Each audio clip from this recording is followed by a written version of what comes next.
Boa noite, meus amados irmãos. É uma alegria novamente estarmos juntos para adorar o nosso Deus. Neste dia, a leitura bíblica que estamos fazendo dia a dia da Escritura está no capítulo 18 de João e narra sobre o julgamento de Jesus por Pilatos. E nesse encontro, no capítulo 18, nós temos Pilatos perguntando a Jesus se ele era o rei dos judeus. E Jesus então responde: essa pergunta vem de você, ou você foi mandado a me perguntar?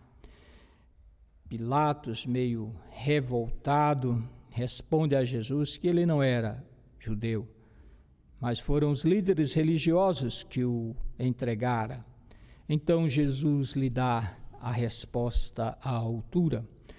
Versículo 36, Jesus respondeu: meu reino não é deste mundo. Se fosse, meus seguidores lutariam para impedir que eu fosse entregue aos líderes judeus.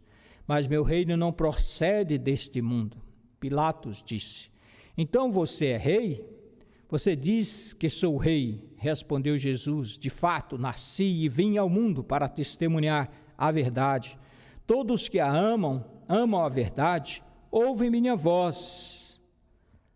Você tem ouvido a voz de Jesus, dileto ouvinte, meu irmão, minha irmã? Quem é de Jesus, ouve a voz de Jesus. Em meio a esta pandemia, com certeza, a Igreja de Cristo sofre.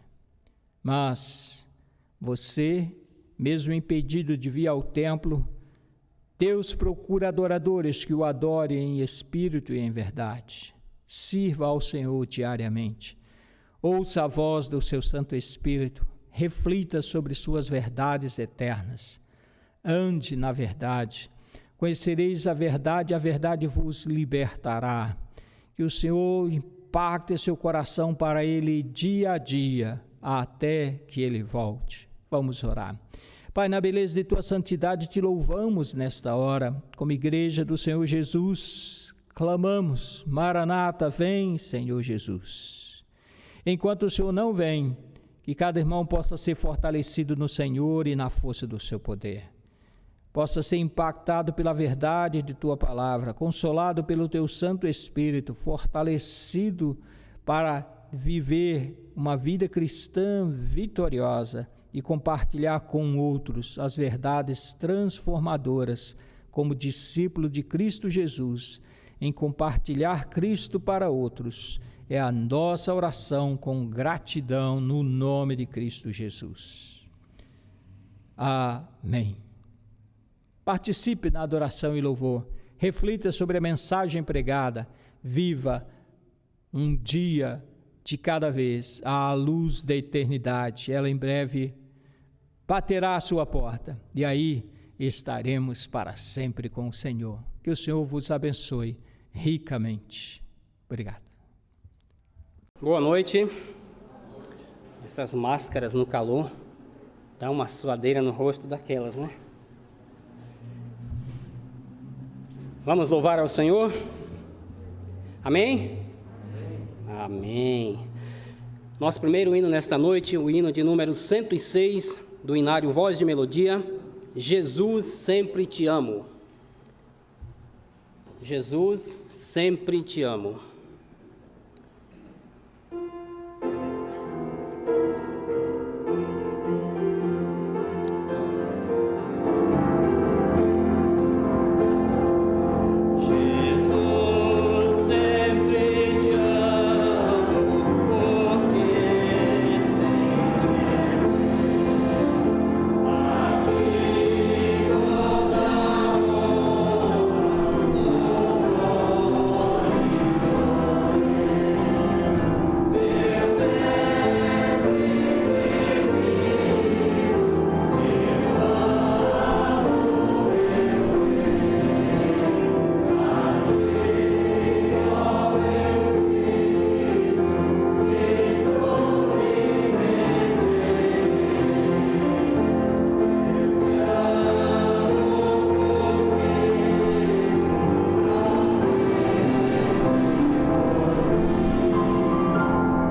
Amém. Nosso próximo hino nesta noite, o hino de número 289, Não Temerei. Hino de número 289 do Inário Voz de Melodia, Não Temerei.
oportunidade de falar com os irmãos faz tempo, né? Eu queria introduzir a nossa família, um pouco maior do que os irmãos lembram, não sei. Os irmãos se lembram da Chloe, a nossa primeira boneca. Agora ela tem 6 anos. Está crescendo. E a nossa outra filha, a Gracie, ela tem 2 anos. E a nossa bonequinha mais nova, essa é Erin Safi. E ela tem quase 5 meses agora, né? Nós moramos agora no estado de Nova York. Eu estou pastoreando a nossa igreja-mãe aqui nos Estados Unidos. E é uma boa oportunidade. Estamos felizes de estar aqui em Nova York. Mas com certeza temos muitas saudades dos irmãos aí em Brasil. eu espero que todos os irmãos estão bem, apesar da quarentena, né? É meio complicado essa época, mas Deus é bom. Nós com saudade de vocês e tomara que vocês estão todos bem e a igreja está bem. Até mais. Tá, tchau? Tchau. Tchau. Tá, tchau? Tchau. Mais uma vez, bom dia aos irmãos aí em Moraes Prado. É muito bom estar virtualmente com os irmãos hoje de manhã. Para mim é manhã, não sei o que horas os irmãos vão assistir a esse culto, mas aqui em Nova York está na manhã. Abram as suas Bíblias, por favor, comigo em 2 Coríntios. 2 Coríntios. Eu quero tomar essa oportunidade de estudar uma passagem muito importante para a vida da igreja. Seja a igreja aí em Moraes Prado, seja a nossa igreja aqui em Nova York, esse é um texto central para a nossa vida como igreja. Eu quero tomar esse tempo para estudar essa passagem importante. E eu quero pensar particularmente através de uma ilustração de construção. Faz tempo desde eu estar aí com os irmãos,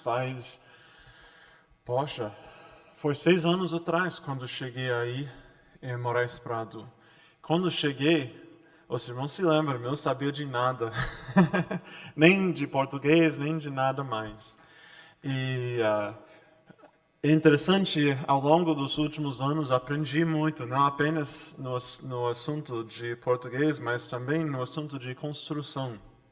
Cheguei aí, eu tinha nenhuma ideia de como construir uma igreja. Eu tinha nenhuma ideia de construção. Eu estava muito feliz que a igreja aí em Moraes Prado já foi construída. Naquela época tínhamos algumas ideias de construção lá atrás, perto da casa pastoral e tudo isso, mas eu sabia nada disso. Eu sabia nada de concreto e como construir, como criar uma fundação e tudo isso. Eu sabia nada. Possivelmente os irmãos já conhecem de Pastor Rubens da Silva, de Belém. Trabalhei com ele por alguns anos.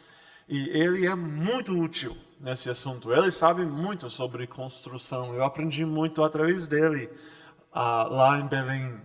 Como construir, como levantar as paredes e tudo isso. Tudo isso deixou uma boa ilustração sobre a construção da igreja. Então, quero pensar através dessa ilustração, mas realmente não quero falar tanto sobre a construção das paredes, colocar janelas e tudo isso. Eu quero falar sobre a construção espiritual de uma igreja. Talvez, quando pensamos sobre a construção da igreja, e particularmente sobre a construção da fundação da igreja, eu quero pensar sobre a fundação espiritual. E a igreja, a fundação espiritual da igreja não deve mudar, certo? A igreja, a fundação espiritual da igreja, uma vez que seja lançada, não deve mudar. E talvez você está pensando, poxa, eu sei o que é a fundação da nossa igreja. A nossa igreja aqui em Moraes Prado faz tempo, desde que estamos aqui. Eu sei o que é o fundamento da igreja, eu sei o instituto dessa igreja, o que é a confissão doutrinária da nossa igreja. Nunca mudamos essas coisas. A nossa fundação espiritual nunca mudou. Somos iguais, mesmo que estamos sempre. É interessante que as fundações espirituais não são como o fundamento físico. De vez em quando nós devemos certificar que o fundamento espiritual de fato esteja lá, esteja firme como estava quando lançamos. A fundação física, uma vez que lançamos esse fundamento físico, podemos esquecer sobre ele. Ele vai ficar lá. E raramente a fundação, ela, né? Raramente a fundação muda.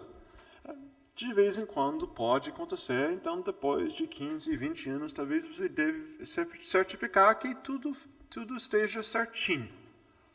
Mas isso é raro. Porém, a fundação espiritual, devemos sempre prestar atenção a ela. É interessante que Paulo diz em Efésios capítulo 2 e versículo 20, ele diz que somos edificados sobre o fundamento dos apóstolos e dos profetas, tendo Jesus Cristo como pedra angular, no qual todo edifício é ajustado e cresce para tornar-se um santuário santo no Senhor. Nele vocês também estão sendo edificados juntos, para se tornarem morada de Deus por seu Espírito. O contexto é isso. No antigo Oriente Próximo, ou seja, a região de Israel, no primeiro século, naquela época, casas foram construídas e o próprio templo foi construído por cortar pedras grandes em cubos, basicamente. Essas pedras foram colocadas como fundação. E uma pedra particular funcionou para dar direção e orientação ao resto da fundação. E essa pedra foi chamada a pedra angular, porque ficou no canto principal do edifício. Se fosse mudado ou se fosse fraco, todo o edifício teria problemas. Paulo disse que Jesus é como essa pedra angular para a igreja. E ele que norteia a igreja, que dá direção à igreja. E o resto do fundamento é o que ele diz, os apóstolos e os profetas. Deus lhes deu a revelação especial. E de fato chamamos o registro dessa revelação as Escrituras. Então, isso significa que Cristo está construindo a sua igreja no fundamento das Escrituras, com o próprio Cristo servindo como a pedra principal que estabelece e dá direção à igreja. Paulo continua essa ilustração em 1 Coríntios capítulo 3, versículo 9. 1 Coríntios 3, 9, ele explica, ele sendo o missionário que fundou aquela igreja, ele queria explicar o papel do pastor atual, o papel do pastor. E ele diz, a partir de 3:9, pois nós somos cooperadores de Deus. Vocês são lavoura de Deus e edifício de Deus. Conforme a graça de Deus que me foi concedida, eu, como sábio consultor, lancei o alicerce e outro está construindo sobre ele. Contudo, veja cada um como constrói. Porque ninguém pode colocar outro alicerce além do que já está posto, que é Jesus Cristo. Se alguém constrói sobre esse alicerce usando ouro, prata, pedras preciosas, madeira, feno, palha, sua obra será mostrada, porque o dia a trará à luz, pois será revelada pelo fogo, que provará a qualidade da obra de cada um. Se o que alguém construiu permanecer, esse receberá recompensa. Se o que alguém construiu se queimar, esse sofrerá prejuízo. Contudo, será salvo como alguém que escapa através de fogo. Então, Paulo fala aqui sobre o papel do pastor. Como missionário fundador de igrejas, Paulo disse que ele colocou o fundamento de Jesus Cristo, né? E há outro agora, há um pastor naquela igreja. E esse pastor, ele constrói por cima do fundamento que Paulo lançou. E um dia, esse pastor prestará contas a Deus por como ele construiu. Então, o que nós percebemos aqui importa a Jesus como construirmos a nossa igreja. Importa que a nossa igreja fique no fundamento de Jesus, a pedra angular de Jesus. Então, esse deve ser nosso desejo, nossa proposta, construir igrejas nessa forma, construir a nossa igreja nessa forma. Então vamos pensar por alguns minutos de como parece essa igreja. Como parece a igreja? Deixe-me fazer uma pergunta que talvez nos ajudar em orientar. Por que que reunimos como igreja? Eu sei que estamos todos em casa por causa da pandemia, né? Então, infelizmente, não estamos reunidos fisicamente juntos, mas normalmente somos. Normalmente nós nos reunimos semanalmente aqui na igreja. Por quê? Por que é que nós nos reunimos pessoalmente? O que importa para nós nos reunirmos como igreja? E, interessantemente, há várias respostas que alguns iriam dar a essa pergunta. Mas a resposta que nós damos indica como é que nós imaginamos a igreja, como nós imaginamos a forma da igreja. Algumas respostas que podem ser dadas a essa pergunta talvez mantenham um testemunho do evangelho aqui no bairro. Continuar os ministérios que foram começados por pessoas no passado. Talvez isso seria uma resposta. Talvez outra resposta, porque é o meu dever. Deus espere que eu chegar.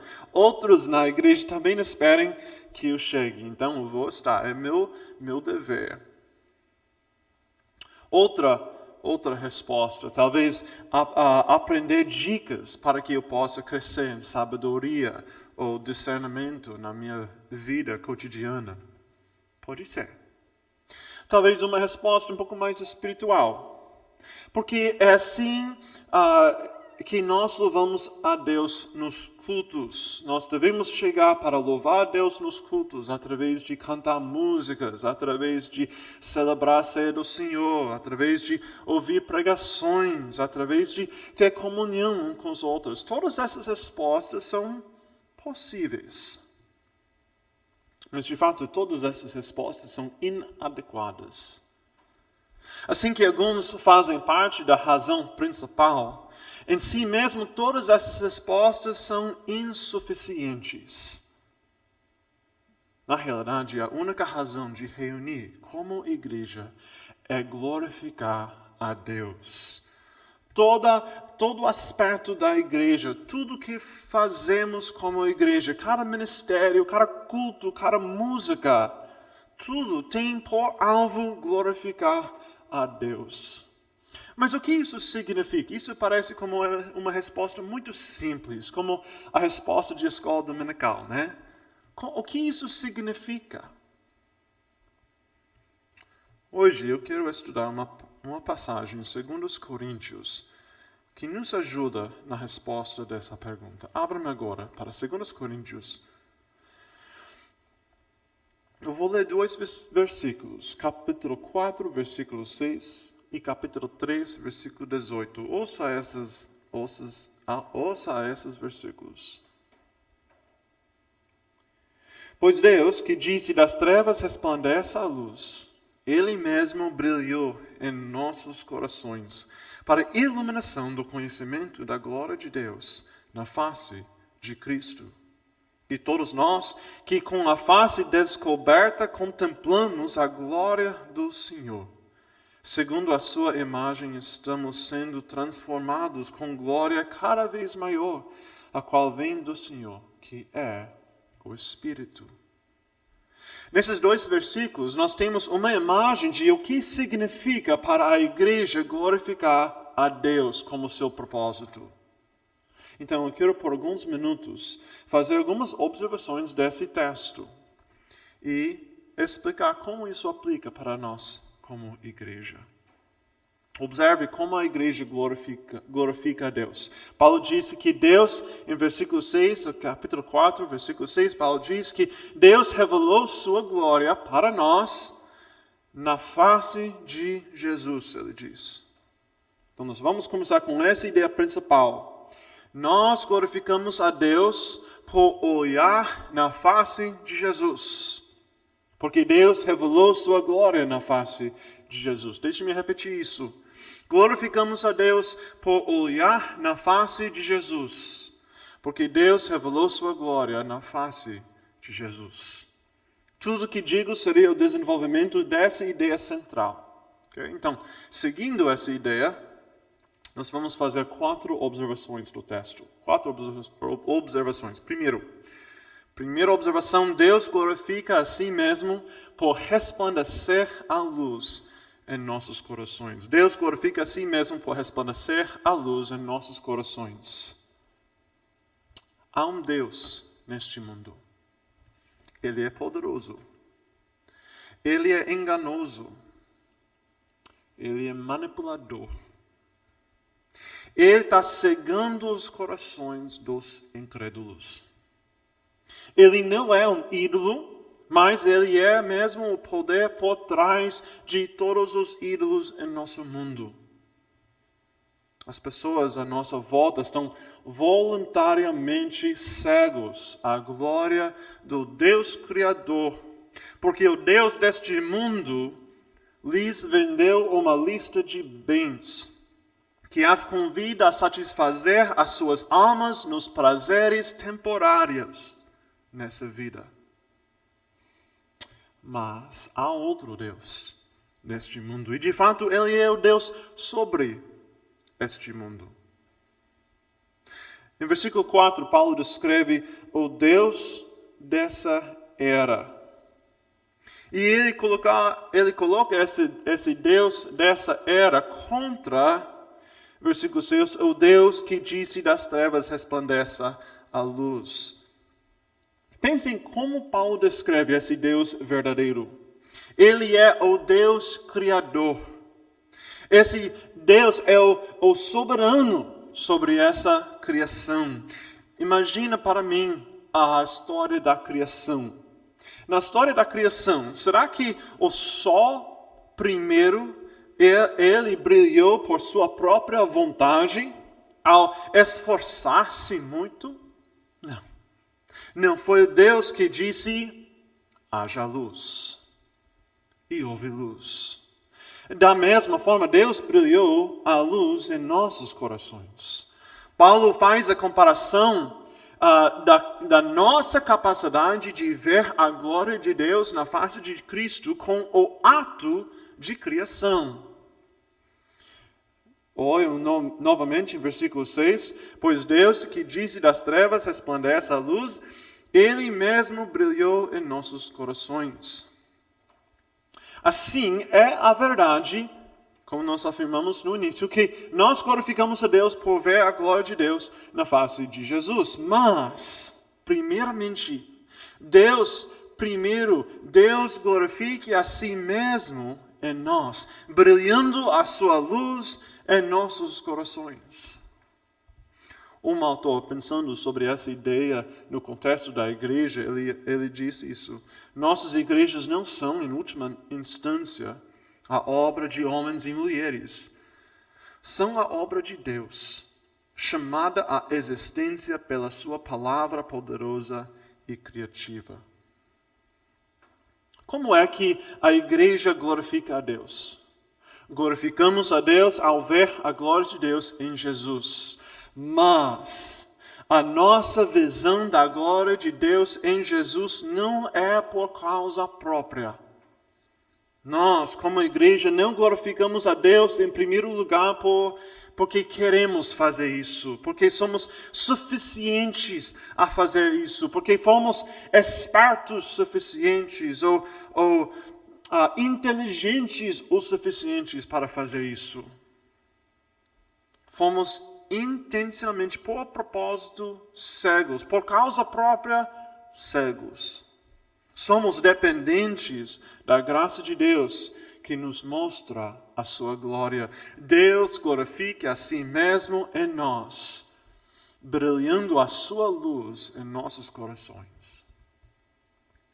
Segunda observação, glorificamos a Deus por ver a face de Jesus. Glorificamos a Deus por ver a face de Jesus. Paulo então se focaliza em nossa resposta como igreja à ação de Deus. Existimos como a igreja para glorificar a Deus. Esse é o nosso propósito. Mas o que isso significa? Primeiramente, significa que olhamos para a glória de Deus na face de Cristo. Qualquer outra coisa que significa para glorificar a Deus, tudo começa com isso. Ver a glória de Deus na face de Jesus Cristo. Mas o que isso significa? Como é que olhamos para a glória de Deus na face de Jesus? Como é que nós vemos a face de Jesus? Os católicos são certos e devemos construir imagens, estátuas que parecem como Jesus? Talvez pintar quadras? É isso? Como é que Deus se mostra a sua glória na face de Jesus? Paulo disse em versículo 4, capítulo 4, versículo 4, o Deus desta era cegou o entendimento dos descrentes, para que não vejam a luz do Evangelho da glória de Cristo, que é a imagem de Deus. Paulo chamou o Evangelho que nos salvou, o Evangelho da glória de Cristo. Então, em versículo 6, ele disse que Deus resplandeceu em nossos corações para a iluminação do conhecimento da glória de Deus na face de Cristo. Juntando essas duas peças, esses dois versículos, nós vemos a face de Jesus no Evangelho. Deus revelou a si mesmo através de Jesus, para nós através das Escrituras. Então, se glorificarmos a Deus como igreja, a nossa responsabilidade primeira quando nos reunimos como igreja é ver a glória de Deus em Jesus através das Escrituras. O que isso significa para nós como uma igreja é que a nossa primeira responsabilidade quando nos reunimos é o estudo das Escrituras. É por isso que as Escrituras são central em todo aspecto do nosso culto. Nós cantamos a palavra de Deus, nós oramos a palavra de Deus, nós lemos a palavra de Deus, nós pregamos a palavra de Deus.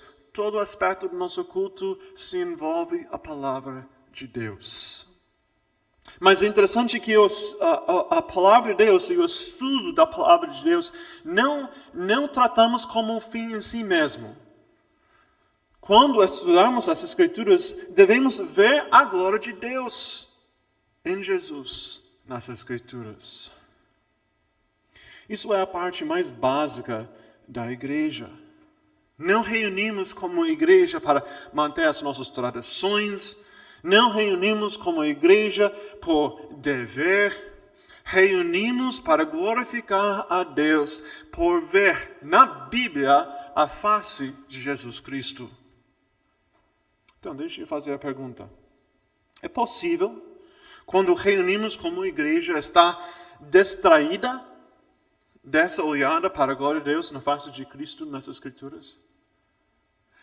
História interessante, eu fiz essa pergunta para a nossa igreja em Belém. Logo depois de mudar de São Paulo para Belém, chegamos nessa igreja onde iríamos servir. Era uma igreja que tinha algumas dificuldades. Inclusive, houve uma mulher que lidava aquela igreja. Eu entrei, nem sabia que estava numa igreja batista, pois era uma mulher lidando o culto, né? E ela não gostou de mim,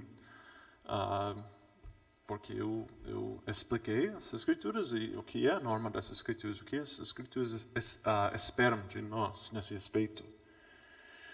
E foi interessante, ela ficou em pé logo antes de mim pregar e ela começou falando todo tipo de besteira sobre mim, coisas não verdadeiras, né? Mas toda a igreja sabia que ele estava zombando de mim. E eu fui convidado depois de chegar no púlpito. Eu pensei, o que eu vou fazer? Posso responder a essas acusações doidas dela? Ou posso simplesmente abrir as escrituras e explicar? E foi interessante, eu estava pensando, eu estava pregando, eu cheguei nessa questão, nessa pergunta. Eu fiz essa pergunta para a igreja. Há coisas que podem nos distrair da glória de Deus? E a coisa irônica, acabamos de ouvir a coisa assim, né? Então a pergunta é a seguinte: o que devemos fazer para eliminar essas distrações? Como é que nós, como igreja, eliminamos essas? Se for a verdade que nosso propósito é chegar na igreja para glorificar a Deus através das Escrituras, e há coisas que nos distraem desse foco, que pegam a nossa atenção, tiram nossa atenção desse foco para outra coisa, o que devemos fazer para eliminar essas coisas?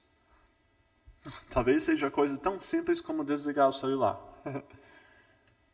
Ou colocar no mudo, pois todos nós usamos nossos celulares para a Bíblia, né?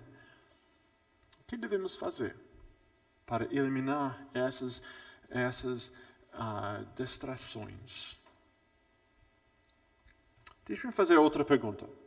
Eu, de fato, fiz essa pergunta anteriormente. Como é que nós vemos a face de Deus em Cristo? Pensamos nessa pergunta a partir da perspectiva de olhar para as Escrituras, né? Mas eu quero pensar sobre essa a partir da perspectiva espiritual, certo? Será que nós vemos Jesus com nossos olhos físicos? Claro que não. Como é que nós vemos Jesus? Eu estou usando esse verbo, ver, mas como é que nós vemos Jesus se não for com nossos olhos físicos?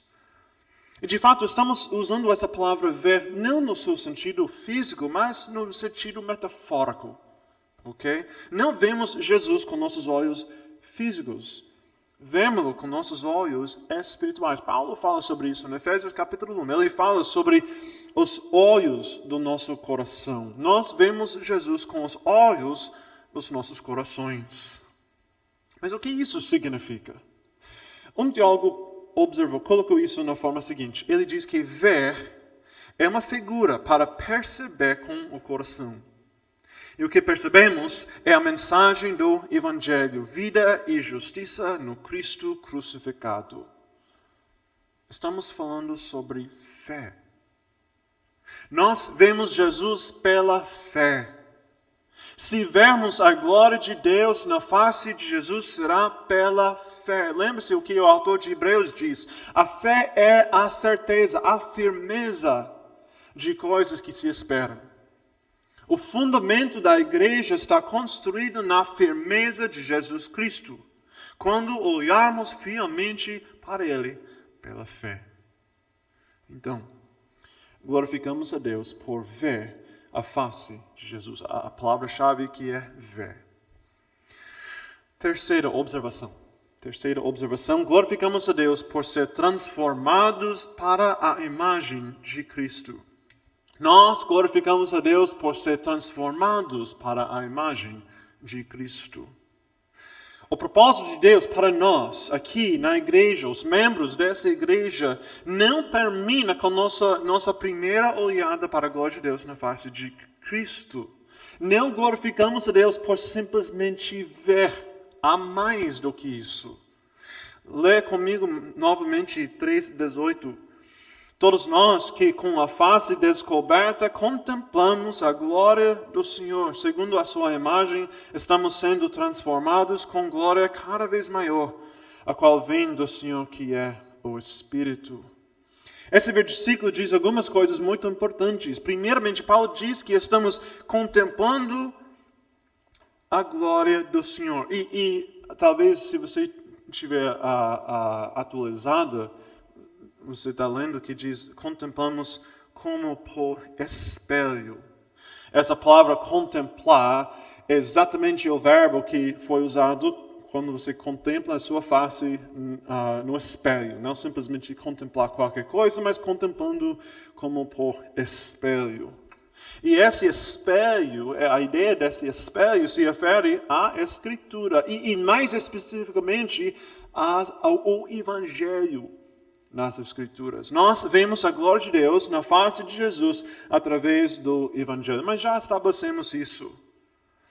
Pense que não temos o privilégio de criar a nossa própria imagem de Cristo como nós queremos que Ele pareça.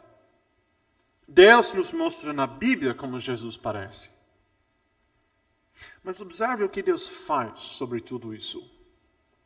Deus não nos salvou simplesmente para que possamos olhar para Jesus. Esse versículo diz que estamos sendo transformados na mesma imagem. Em outras palavras, Deus usa a imagem de Jesus no Evangelho para nos mudar, para parecer mais e mais com essa mesma imagem. Deus nos salvou com o propósito de nos mudar. Como é que Deus nos muda? É algo mágico? É algo que acontece automaticamente? Quem dera, né? Será que você pode deixar a sua Bíblia debaixo da sua travesseira? Acordar na manhã um pouco mais justo, um pouco mais agradável? Observe o que Paulo diz aqui. Contemplando como por espelho a glória do Senhor. Somos mudados por nossa olhada para Jesus. Somos mudadas pela nossa fé em Jesus.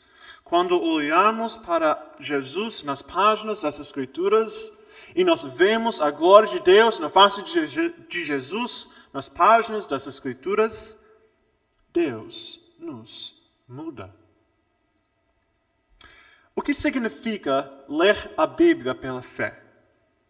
O que significa que a Bíblia é como um espelho? Então, quando nós lemos a Bíblia, ela nos mostra como é que Jesus parece. Mas não somente isso, ela nos mostra também como nós parecemos. Às vezes ela faz isso por nos mostrar tão diferentes somos de Jesus. Às vezes ela faz isso por nos mostrar como nós parecemos como outras pessoas na Bíblia. Pessoas que têm falhas, pessoas que não sempre viveram pela fé. Então, ler a Bíblia pela fé significa ler e confiar que a imagem de nós, que ela nos mostra como espelho, e a imagem de Jesus que ela nos mostra, que essas imagens são verdadeiras. Em outras palavras, quando a Bíblia me mostra que Jesus parece muito paciente com seus inimigos, exatamente porque ele confiou no Deus que iria julgar no último dia, e também a Bíblia me mostra que eu sou bastante impaciente com meus inimigos. Fé significa que eu creio que a Bíblia me mostra a verdade sobre Jesus. E a Bíblia me mostra a verdade sobre a minha própria alma. E a fé significa que eu confesso esse pecado para Jesus. E eu permita me mudar através da sua Bíblia para ser mais paciente como Ele. Talvez você está uma pessoa muito paciente. Deus abençoe. Mas todos nós temos nossos pecados. E Deus nos revela nossos pecados através das Escrituras. No fim do fim, estamos falando sobre nossos valores. Falamos sobre ver e valorizar Jesus Cristo e a glória de Deus na face de Jesus Cristo, mais do que qualquer outra coisa em nossas vidas, incluindo o pecado que nos tenta. Estamos falando sobre deixar essa visão e esses valores mudar toda a maneira em que nós façamos a nossa igreja, nós agimos em nossa igreja. Então, como é que nós, em nossa igreja, pensem em vocês aí, em Moraes Prado, como é que nós mostramos uns aos outros E aqueles no nosso bairro, que nós vemos a glória de Deus na face de Jesus e que nós valorizamos esse Jesus mais do que qualquer outra coisa. Essa é a pergunta mais básica. Lembre-se, começamos por falar sobre o fundamento da igreja. O que significa ter como fundamento dessa igreja o vendo e o valorizando de Jesus Cristo? Significa que essa visão, esse ponto de vista, afeta a maneira em que nós agimos nessa igreja, afeta a maneira em que nós façamos o ministério. Observe algo muito importante. Não podemos ver e valorizar o deslumbrante brilho da glória de Deus na face de Jesus à parte da igreja. Se fizermos a pergunta, como posso participar numa visão que pode verdadeiramente mudar o meu coração, meus desejos, meus afetos, não podemos responder a essa pergunta à parte da igreja. Deus pretende que nós vejamos e valorizemos juntos, como igreja reunida, a sua glória na face de Jesus. Nós glorificamos a Deus por ver e valorizar a glória de Deus em Jesus, através das Escrituras, juntos, como igreja. E quando fazemos isso, fazer isso é glorificar a Deus. E fazer isso muda a maneira em que nós vivemos as nossas vidas. Esse é nosso propósito. É por isso que estamos aqui. Estamos aqui para olhar fielmente para Jesus e ser mudados por essa visão. Há mais uma parte dessa imagem que Paulo explicou aqui em 2 Coríntios. Primeiramente Deus glorifica a si mesmo em nós por brilhar sua luz em nossos corações. Número 2, glorificamos a Deus por ver a glória de Deus na face de Jesus. Número 3, glorificamos a Deus por estar transformado na imagem de Cristo pela valorização de Cristo acima de todas as coisas, incluindo os nossos pecados. E finalmente, nós glorificamos a Deus por proclamar aos outros a glória de Deus na face de Jesus. Paulo começou toda essa explicação do Evangelho aqui em 2 Coríntios. Começou em capítulo 3, com identificar-se como ministro da nova aliança. Isso que ele diz em capítulo 3. E então, depois, em capítulos 3 e 4, ele vai explicando o conteúdo desse ministério. O conteúdo desse ministério. Que é que estamos ministrando é o Evangelho. A glória de Deus na face de Cristo. Depois, em capítulo 5, ele explica a natureza do ministério. O que é o ministério? É a divulgação, o compartilhar do Evangelho. Observe comigo, capítulo 6. Capítulo 6, versículos 14 a 21. Pois o amor de Cristo nos constrange, porque estamos convencidos de que um morreu por todos, logo todos morreram. E ele morreu por todos, para que aqueles que vivem já não vivam mais para si mesmos, mas para aquele que por eles morreu e ressuscitou.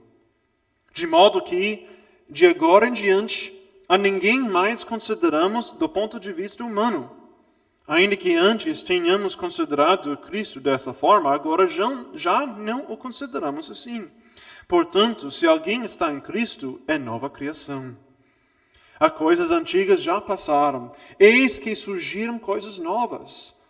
Tudo isso provém de Deus, que nos reconciliou consigo mesmo por meio de Cristo, e nos deu o ministério da reconciliação. Ou seja, que Deus em Cristo estava reconciliando consigo o mundo, não levando em conta os pecados dos homens, e nos confiou a mensagem da reconciliação. Observe, nos confiou a mensagem da reconciliação. Portanto, somos embaixadores de Cristo, como se Deus estivesse fazendo o seu apelo por nosso intermédio. Por amor de Cristo, lhes suplicamos, reconciliem-se com Deus. Deus tornou pecado por nós aquele que não tinha pecado, para que nele nós tornássemos justiça de Deus. Paulo começa esse texto por dizer que Cristo morreu. Cristo morreu para que nós que somos vivos, nós que somos salvos, não vivam mais para nós mesmos, mas para aquele que por nós morreu. Então, o que nós temos aqui? Nós vemos a glória de Deus, nós valorizamos a glória de Deus e nós vivemos para Deus. Mas como vivemos para Deus? O que isso significa? Como é que nós vivemos para Deus? Paulo explica, Paulo diz que nós que temos vida, nós que somos vivos, nós fomos dados o ministério da reconciliação, ele diz. O que é esse ministério da reconciliação? O que ele diz? Por amor a Cristo lhe suplicamos, reconciliem-se com Deus. Deus tornou pecado por nós aquele que não tinha pecado, para que nele nos tornássemos justiça de Deus. O ministério da reconciliação é a proclamação dessa mensagem, a proclamação do Evangelho. Nós glorificamos a Deus por ver a glória de Deus na face de Jesus. Valorizar essa visão, tanto que somos mudados por ela, e viver para Jesus, proclamando o Evangelho ao nosso redor. Sabemos, nós pensamos, pastor, essa é a obra do pastor, essa é a obra do missionário, ser evangelista, né? Eu já ouvi isso. É por isso que nós pagamos eles. E Paulo está dizendo, não é assim. Essa é a obra de todos que têm vida. Se Jesus morreu para você e te deu vida, então você tem esse ministério da reconciliação. Paulo diz algo semelhante em Efésios capítulo 4. Efésios capítulo 4, versículos 11 e 12.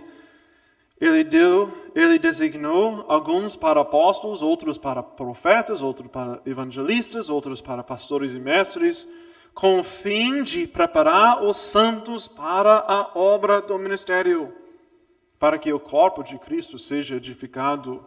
Paulo está dizendo que os missionários, os pastores, são dons, são presentes de Cristo para a igreja.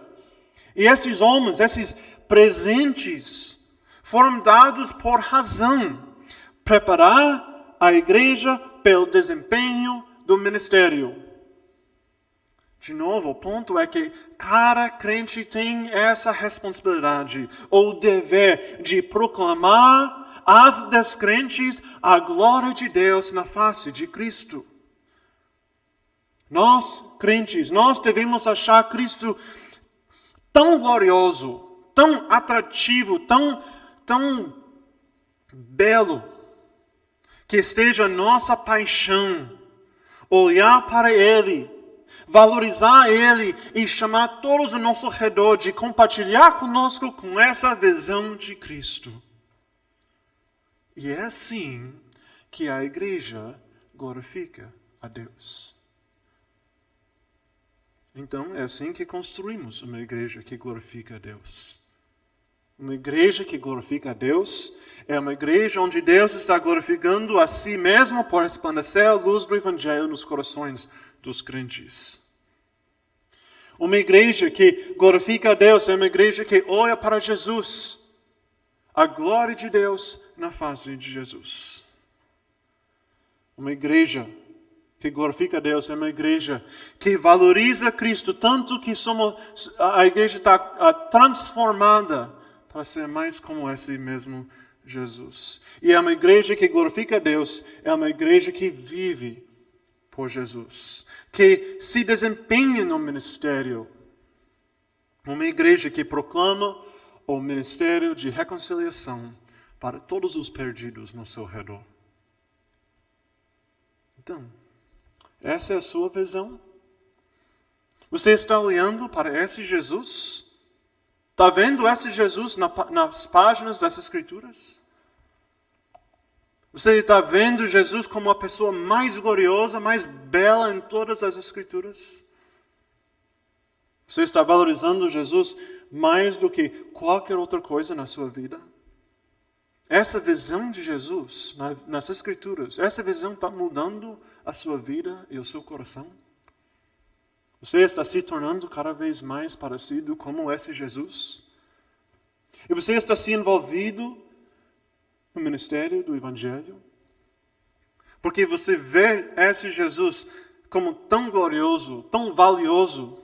Você está falando sobre esse Jesus com outros?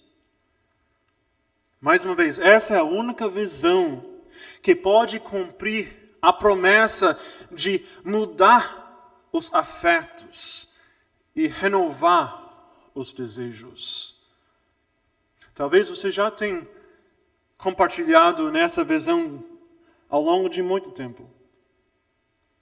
E você tem a alegria de passar anos olhando para esse Jesus e sendo mudado por essa visão. Não há nada melhor do que isso. Talvez você tenha a experiência de guiar outros para compartilhar com você nessa visão de Jesus. Continue nessa visão. Nunca se canse do seu olhar para a glória de Deus na face de Cristo. Talvez você está assistindo hoje de manhã, ou hoje à noite, seja o que for, e você está meio decepcionado com visões menores.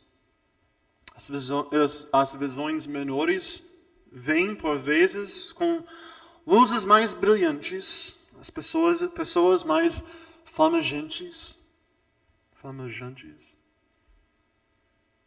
Mas no final essas luzes desaparecerão. As pessoas envelhecerão.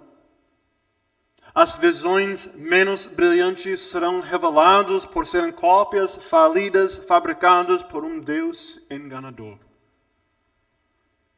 Olhem para a glória de Jesus. Valorize esse Jesus. Seja transformado para ser mais e mais como Ele. E chamem outros para compartilhar com você nessa visão de Jesus. Nosso Deus e Pai, eu te dou graças por essa oportunidade que nós temos de estudar a Tua Palavra. Eu aqui nos Estados Unidos, meus irmãos lá em Moraes Prado, te dou graças por eles. Te dou graças pela vida que eles demonstram, a coragem, o amor que eles demonstraram para mim, que eles mostram para o Senhor. Meu Deus, eu peço que essa visão seja nossa, que esses valores sejam nossos,